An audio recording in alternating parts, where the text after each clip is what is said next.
DCGB, ang kabilugan kan mga baretang kinalap kan pinagsarong puwersa kan News Center asin Mega Force Patrol. DCGB Bareta alas 12. DCGB Bareta alas 12. Mga pinakahuring pangyayari sa Kabikolan, sa nasyon asin ibang parte kan kinaban. Ibabareta na ngunyan. DCGB Bareta alas 12. Ngunyan ang sa inyong tagapagbareta.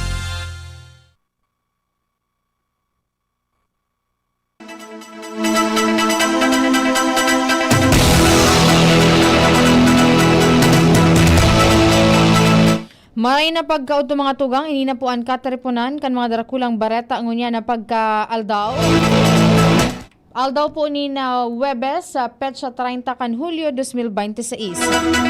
Kami po ang sa indong magiging tagapagbareta. Ako po si Nicole Ann Gloriani.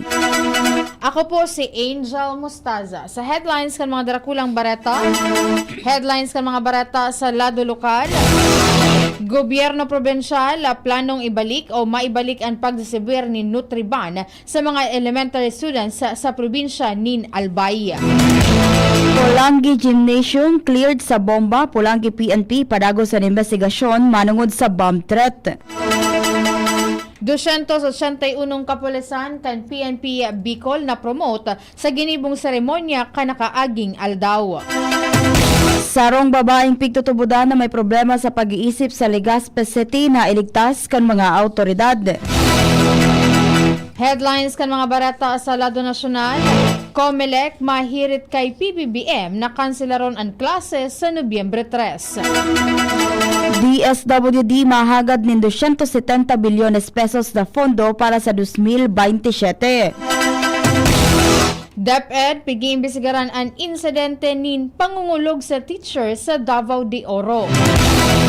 PNP may pigsusundan ng lead katakod kan mga na-recover na IED sa Senado asin DOJ kan Lunes. Headlines kan mga bareta sa ibang nasyon na Oman nagsumitir nin management system para bawasan ang tensyon sa Medyo Oriente. Sa lado kan Karawato Sports, men's national football team kan Pilipinas day nagtrayumpo sa laban kontra Myanmar sa 2026 ASEAN Hyundai Cup. Sa detalyes kan mga bareta, ang detalyes kan mga bareta sa lado lokal. Ang baretang ini hatod sa Indukan. Artrisin Joint Supplement. Bumabagal ang galaw dahil sa joint pain at arthritis. Mag-Artrisin. Plano kan gobyerno probensyal kan Albay na maibalik ang pagdisibir ni Nutriban sa mga estudyanteng nagkaklase sa elementarya sa alam kan pinakusog na Provincial Dietary Supplementation Program. Sa paglansar kan Enhanced Nutriban as in Nutri Cookies sa Global Gym sa Bakakay Albay, sinabi ni Albay Governor Noel Rosal na naitinagama kan probinsya ang pangyanot na fundong 3 milyon pesos para sa nasabing programa. Dagdag pa na sa presente, iinutan muna na matauwanin na 6 na bulan na feeding program ang mga aki na undernourished, tanganing masubaybayan ang magiging resulta kaini. Dagdag pa niya na mauwat kan programa na maibalik ang inisyatibong naging matrayumpo kan dekada 1960 sa pagsimbag sa kadipisilan kan malnutrisyon sa mga aking albayan. Ang baretang ini hatod sa Indukan. Leon Extra Strong Beer. Bangis mo!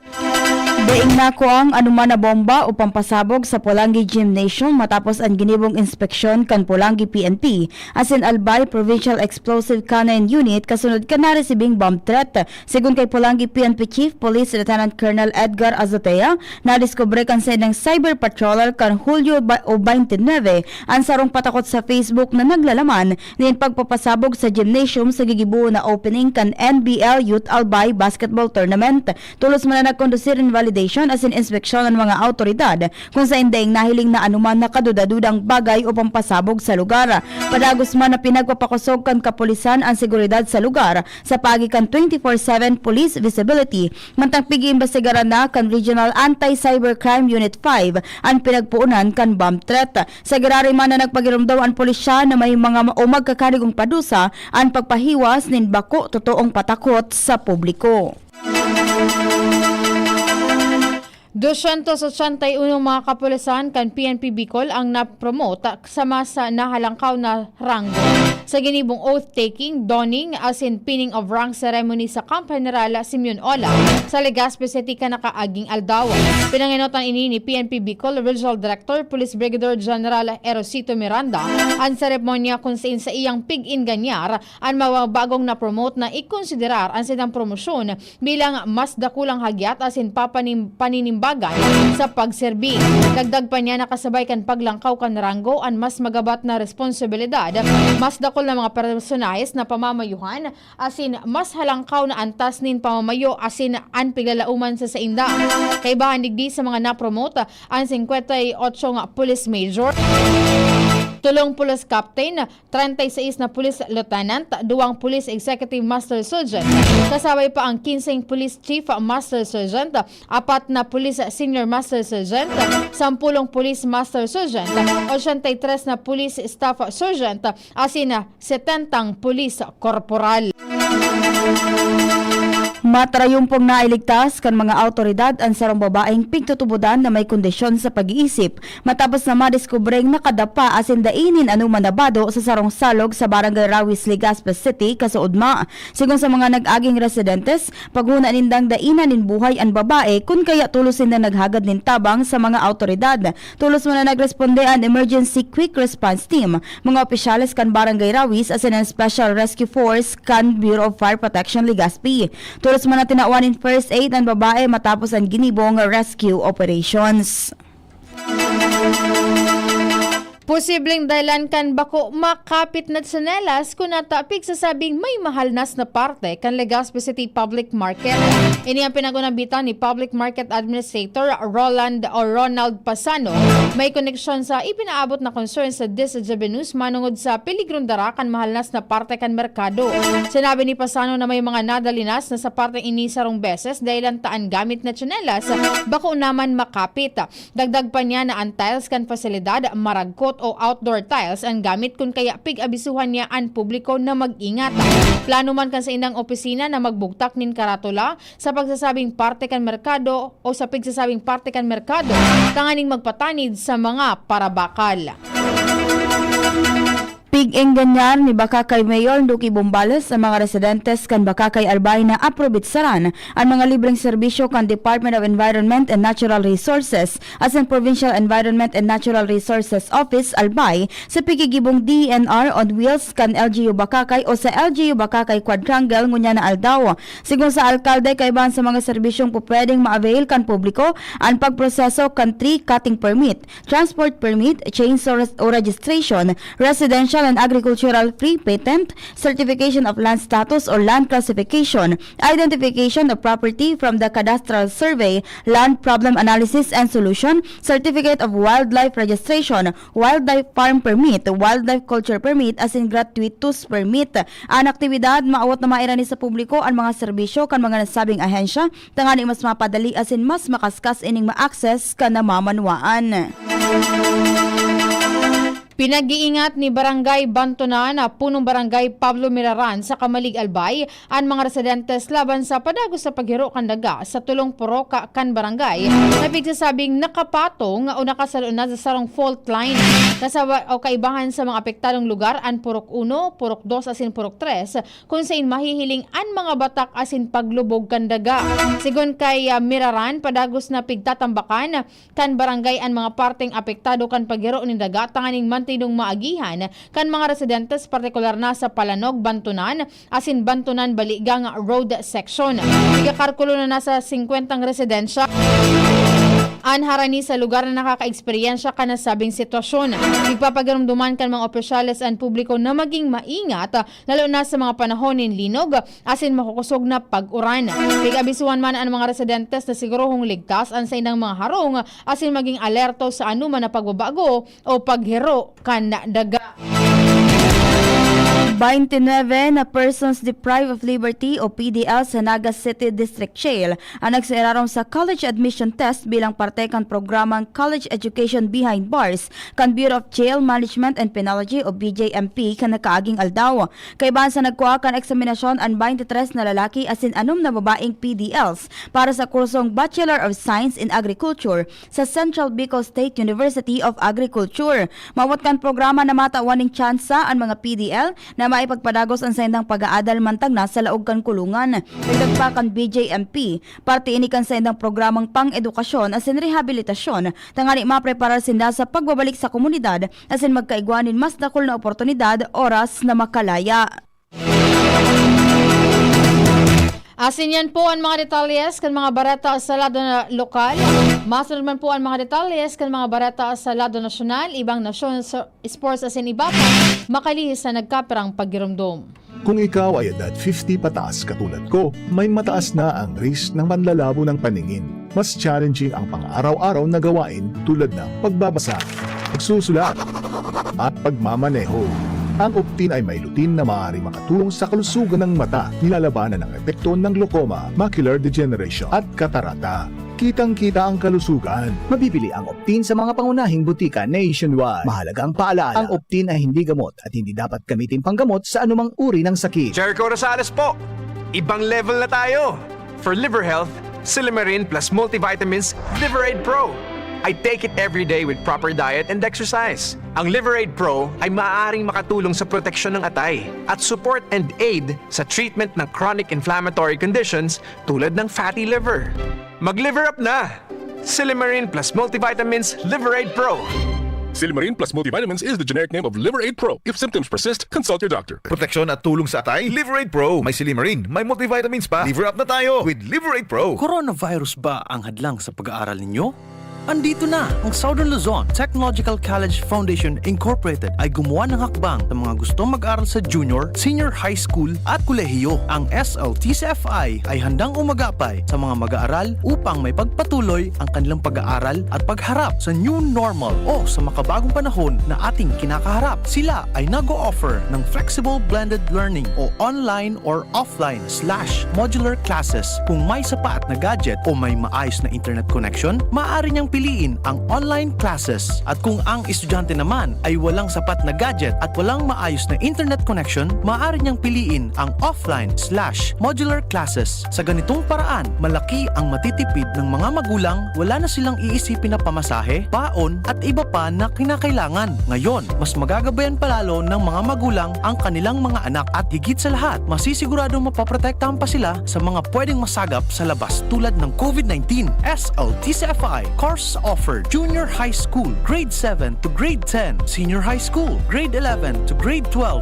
with academic track, STEM, GAS, ABM, and HUMSS. College, Bachelor of Secondary Education, majors in English, Mathematics, and Filipino. Bachelor of Technical Vocational Teacher Education Program, Bachelor of Science in Business Administration, major in Human Resource Development Management, major in Business Process Service Management, and major in Financial Management, Bachelor of Tourism Management, Bachelor of Science in Computer Science, Bachelor of Science in Information System, Associate in Computer Technology. What are you waiting for? Enroll now in our online registration. Visit www.sltcfi.com/ENROL. And for more information, please contact us at 0977-147-3488.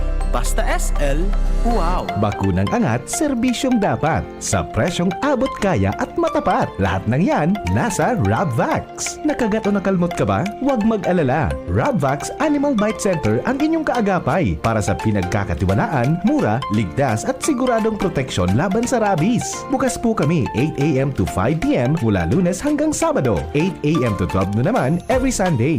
And on holiday, pwedeng-pwede pati walk-in. Ang aming mga branches, Ravvax Legazpi, R&R Suite Sagmi, Legazpi City, near Aleco. Ravvax Ligao, in Barangay Tuburan, Ligao City. Ravvax Tabaco, beside Siga Hospital. Ravvax Iriga, in front of Yusan Iriga. Ravvax Irusin Sorsogon, malapit sa Irusin District Hospital. And now open, Ravvax Masbate, along Municipal Road, Barangay Kalipay, Masbate City. Ravvax Pilar, Ravvax Castilla, Ravvax Piuduran, and Ravvax Cubao Metro Manila. Like us on Facebook. Maging bakunado at protektado. Piliin ang alagang Ravvax. DZGB Bareta alas 12.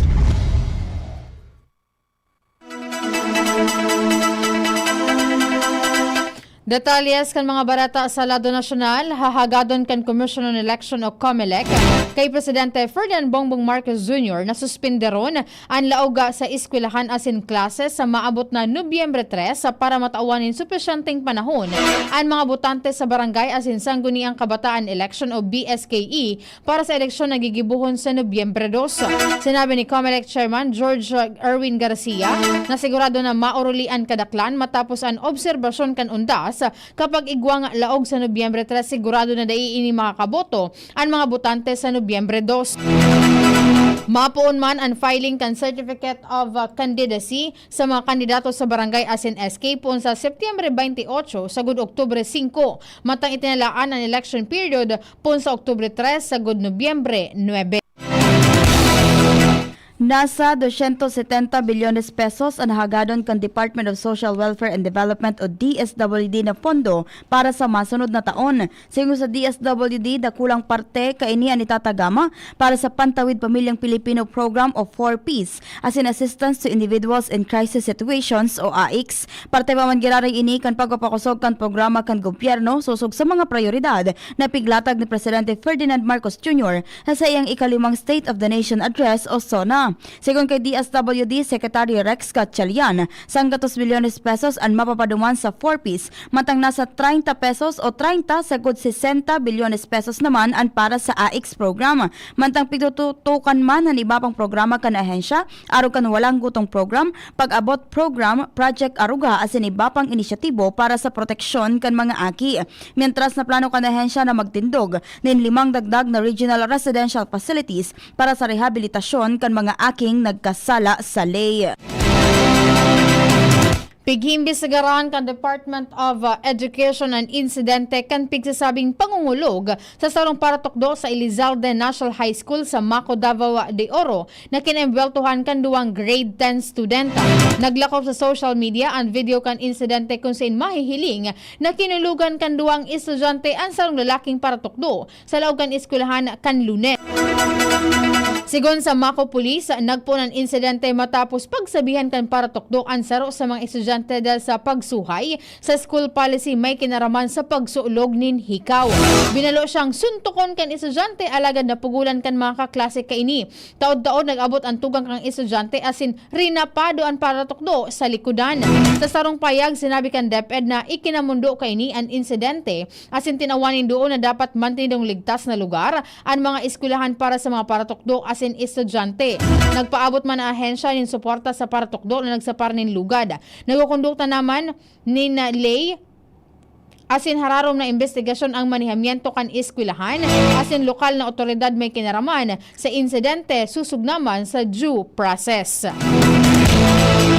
Pinahayag the Philippine National Police o PNP Chief General Jose Melencio Nartates Jr. na may pigsusundan ng lead ang PNP may kinaraman kan improvised explosive o IED na narecover sa Senado as ang Department of Justice o DOJ kan Lunes. Napag-araman na suminabog sa hampang kan opisina kan DOJ ang sarong IED, mantang narecover man ang saro pa na haraniman sa Senado sa kakusugan kan State of the Nation Address o SONA kan Presidente. Sigun kay Nartates na padagos ang investigasyon kan pulisya sa nasabing mga insidente asin sigurado na madadakop ang mga nasa likod kaini.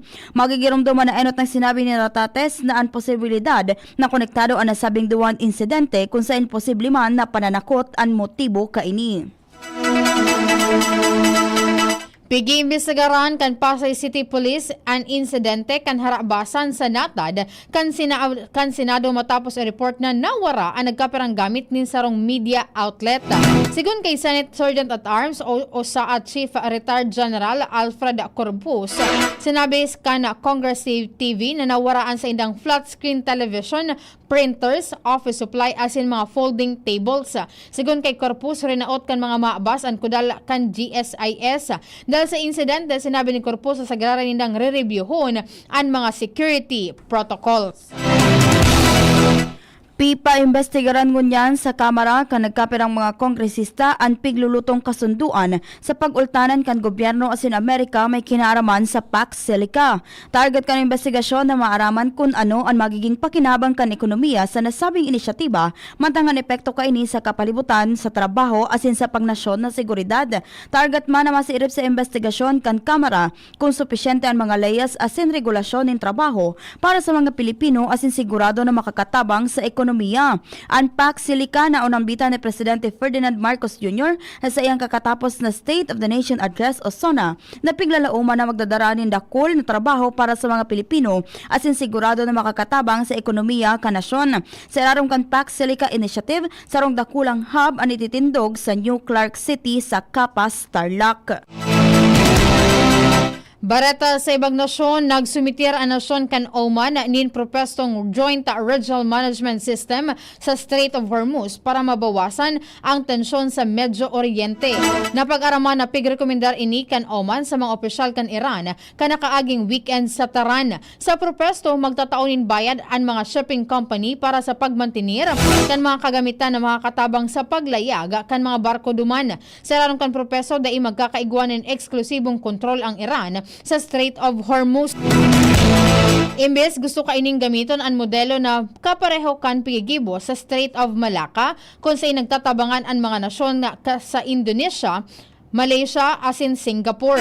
Dahil nagdi pwede nang gamiton ang fundo sa pagmantinir kan navigation equipment pangataman sa kapalibutan asin search and rescue operation alagad may nagkaperang Gulf states ang nagkontra sa pagpataw nin bayadan para sa mga barkong nagaagi sa Strait of Hormuz.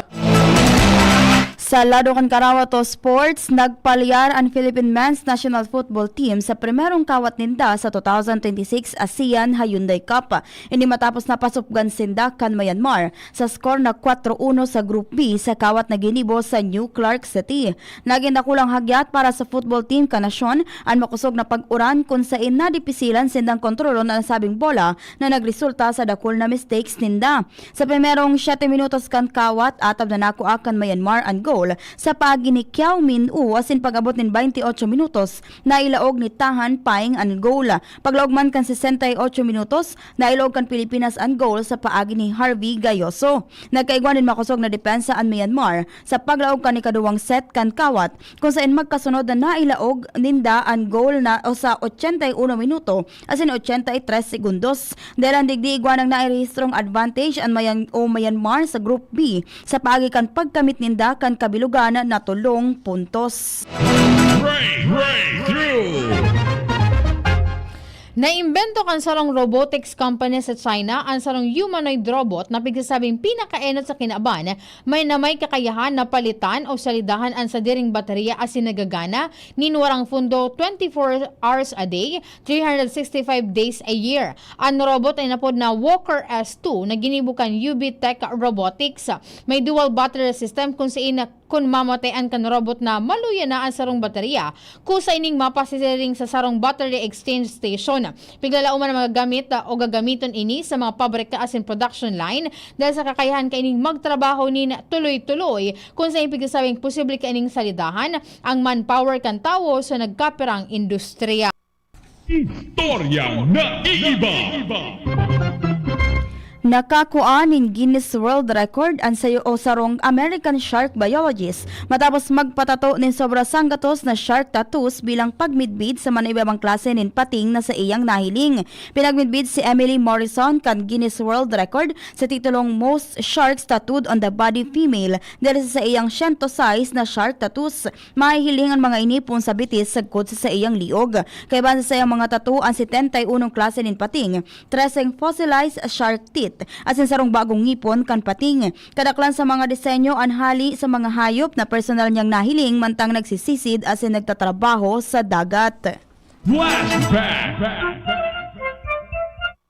Ngunyan na aldaw, Hulyo 30 taon 1953 kan inihiras kan John Hopkins Hospital sa Baltimore na nakanararahay na ang kamugtakan ni Presidente Elpidio Quirino matapos magpaesa irarom sa operasyon para sa iyang gastric ulcer asin iba pang seryosong helang alog kan malaria, pagkabagal sa nerbiyos asin komplikasyon sa puso asin bato. Apisal kan sitwasyon niya sa ospital, nagsayuma si Quirino na ipasa ang posesyon sa Vice Presidente asin padago siyang namayo o naging nangenot sa nasyon nga gamit ang Trans-Pacific Telephone. Asin yan po ang kabilugan kan mga detalles kan mga bareta. Pinagtarabangan na isulat dyan sa Samuyang DC News Base sa ni na anom na oras.